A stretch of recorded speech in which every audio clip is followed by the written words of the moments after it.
അതാ കിതാബുകളിൽ പറയുന്നു, കുറെ കാര്യങ്ങൾ, 18 കാര്യങ്ങൾ ഏതെങ്കിലും ഒരു പുരുഷനോ ഒരു സ്ത്രീക്കോ ഉണ്ടായാൽ ആ പുരുഷന് ആ സ്ത്രീക്ക് ദാരിദ്ര്യം അകന്നു പോവുകയില്ല. ദാരിദ്ര്യം എന്ന സാധനം വലിയ അപകടമാണ്. ഫഖർ വന്നാൽ അപകടമാണ്. ഫഖർ വന്നാൽ ചിലപ്പോൾ അള്ളാഹുവിനെ പോലും തള്ളിപ്പോകും. എന്നാൽ ഫഖർ വരുന്ന, ദാരിദ്ര്യം വരുന്ന 18 കാര്യങ്ങൾ കിതാബിൽ പറയുന്നു. ഒന്ന്, കസറത്തുൻ നൗം, ഉറക്കത്തെ വർദ്ധിപ്പിച്ചാൽ അവൻ എത്ര മുതലാളിയായാലും ശരി അവന്റെ ദാരിദ്ര്യം തീരുകയില്ല. കിതാബുകളിൽ പറയുന്നു, മഗ്രിബ് ഇശാഇന്റെ ഇടയിൽ ഒരാൾ ഉറങ്ങിയാൽ ആ ഉറക്കം കൊണ്ട് മനുഷ്യന് ഭ്രാന്ത് വരാൻ സാധ്യതയുണ്ട്. ഉറങ്ങാൻ പറ്റാത്ത സന്ദർഭങ്ങളുണ്ട്, ഉറങ്ങാൻ പറ്റിയ സന്ദർഭങ്ങളുണ്ട്. ഉറങ്ങാൻ പറ്റിയ നല്ല സമയമാണ് ളുഹറിന് മുൻപ് അല്പം ഉറങ്ങൽ. അപ്പോൾ ഉറക്കത്തെ വർദ്ധിപ്പിച്ചാൽ ദാരിദ്ര്യം വരും. 2, അന്നൗമു ഉരിയാന, ശരീരത്തിൽ തീരെ വസ്ത്രമില്ലാതെ ഉറങ്ങൽ.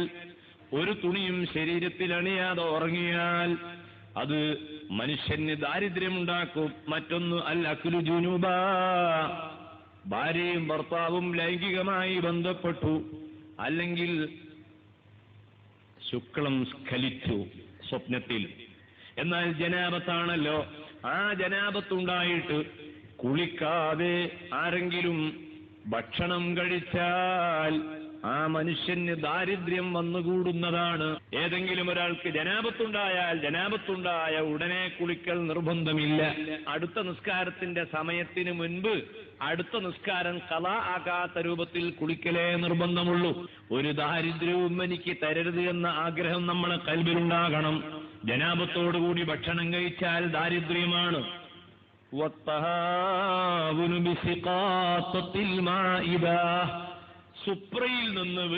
സുപ്രയിലേക്ക് വീണ തീന്മേശയിലേക്ക് വീണ ഭക്ഷണത്തിന്റെ അവശിഷ്ടങ്ങൾ അത് യാതൊരു ചിന്തയുമില്ലാതെ ഓവുചാലിലേക്ക് തള്ളിയാൽ ആ മനുഷ്യന്റെ ജീവിതത്തിൽ നിന്ന് ദാരിദ്ര്യം നീങ്ങിപ്പോവുകയില്ല. സഹോദരിമാർ മനസ്സിലാക്കണം, നിരത്തി വീഴുമ്പോഴേക്ക് കളയരുത്. ഇതുപോലത്തെ ഒരു ചെറിയ ഭക്ഷണത്തിന് വേണ്ടി പട്ടിണി കിടക്കുന്ന എത്ര ആളുകൾ ദുനിയാവിലുണ്ടെന്ന് അറിയുമോ?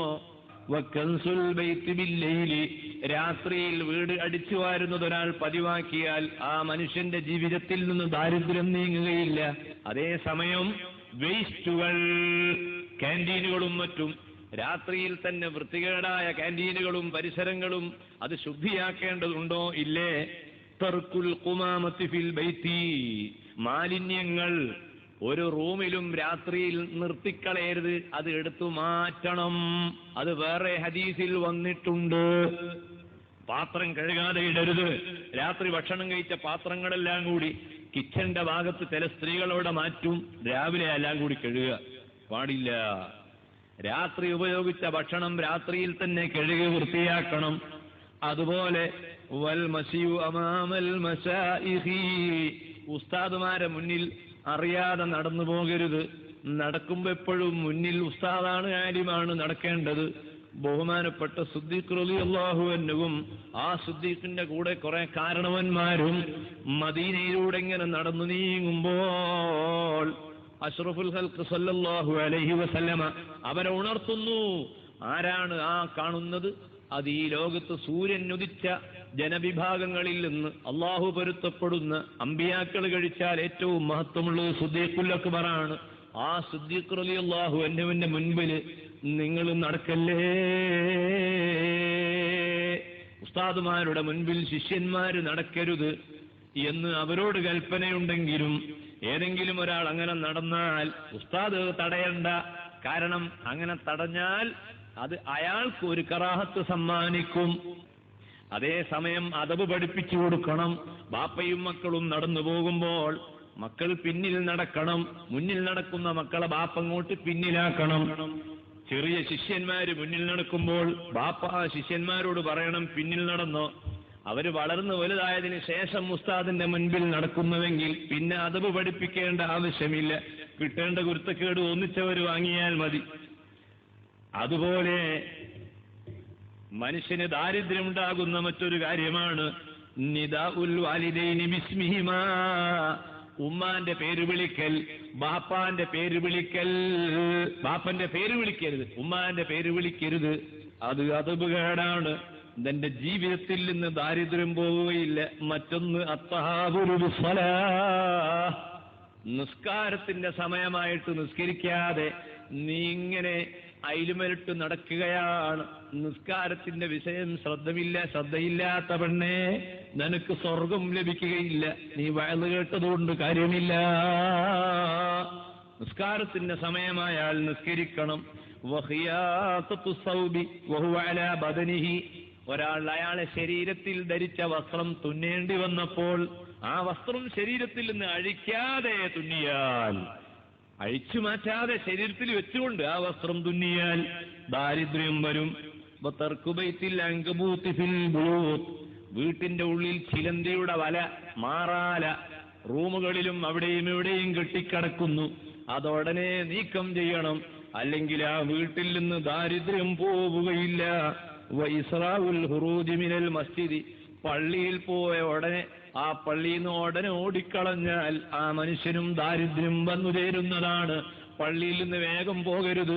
പള്ളിയിൽ നിന്ന് പോകുന്ന സമയത്ത് പടച്ച റബ്ബിനോട് പറയണം, അല്ലാ എനിക്ക് പള്ളിയോട് വലിയ ഇഷ്ടമാണ്, പക്ഷേ ഒരു അത്യാവശ്യമുള്ളത് കൊണ്ട് ഞാൻ പോവുകയാണ് എന്ന് പറഞ്ഞുകൊണ്ടല്ലാതെ നീ പള്ളിയിൽ നിന്ന് പോകരുത്.